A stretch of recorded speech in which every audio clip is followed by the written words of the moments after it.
Invasion of Time is the final story of Season 15. I'm quite glad to be getting to the end of it, as it's been the weakest season in quite some time.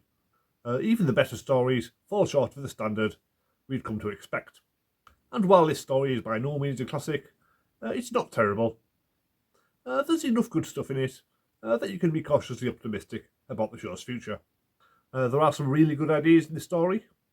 Unusually for Doctor Who, it starts in the middle, after the Doctor has already been persuaded by a bunch of mysterious aliens to help them take over Gallifrey.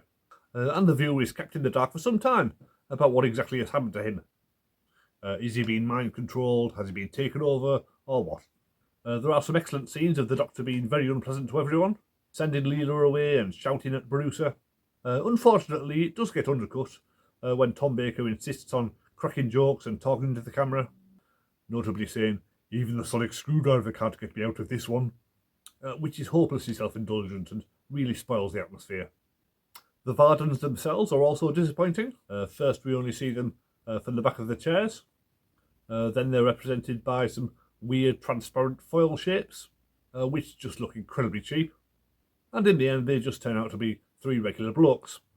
They don't seem to have any special powers, and it's not at all clear how they managed to persuade the Doctor to go along with their plan in the first place. Still they are defeated, and the Sontarans show up right afterwards. Which is another good twist. You don't often have two alien races invading one after the other. And it certainly helps the story to stretch to 6 parts. Unfortunately, the fact that Gallifrey is so easily overtaken by just 4 Sontarans seems extremely unlikely. Even after the defences had been weakened by the Vardens, you'd think they should still be capable of handling the Sontarans. And it doesn't help that the Doctor finishes them off by building a big gun and just shooting them, which feels very out of character for the Doctor, and also for Time Lords in general. We see a lot of the TARDIS interior in the final 2 episodes.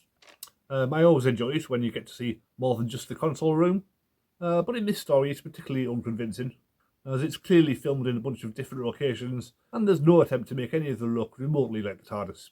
If they just thought to bring a few roundels to the location and stick them all over the walls, that would have made all the difference. This is the final on-screen appearance of Leela, until she joins Unit next year, probably. I always used to think of her as being just an ignorant savage, but looking back, that's more the Doctor's description of her than the reality. This time around, I've been able to see that Louise Jameson was playing the character with much more intelligence than she was ever given credit for. And she's been consistently good this season, whereas Tom Baker has been quite variable. Her romance with Andred is a bit hard to take seriously, as they're given absolutely no dialogue to sell it. But the actors do their best with what they're given, so you can sort of believe it, even though this does seem like the last planet that Leela would ever choose to settle down on. Of the guest actors, John Arnott stands out as Brucer. He has some excellent scenes with the Doctor, and he's one of the few characters who's believably the Doctor's intellectual equal, or indeed superior, and you can really believe in their teacher-student relationship. It's just a shame he never played the part again. So far his portrayal of Brucer is definitely the one to beat. Milton Jones also gives a wonderful performance as Castellan Calder, the epitome of the slimy, backstabbing politician who switches sides as soon as the wind begins to change direction. He's like a sentient version of that meme from The Simpsons. Hilary Ryan as Rodan does raise some interesting questions.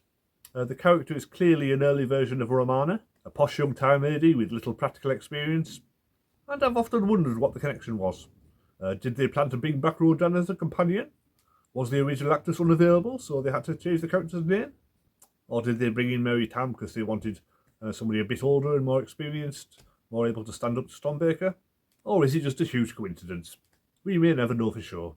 The DVD has a few little extras worth noting. Out of Time is only 16 minutes long, but it has contributions from most of the surviving cast and crew, and it explains how this story was a last-minute replacement, and there was all sorts of problems with strikes, so it's a bit of a miracle that they managed to get anything on screen at all. There's 5 minutes of deleted scenes, which are mainly just people running through corridors. 10-minute feature on the portrayal of Gallifrey, which skips straight from the Invasion of Time to the new series.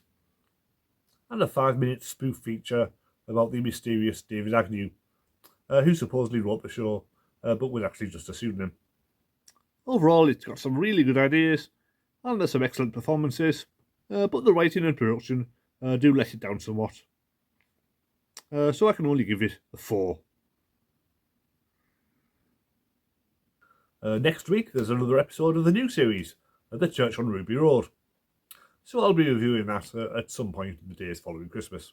But I will be carrying on this rewatch with the Ride Operation in the new year.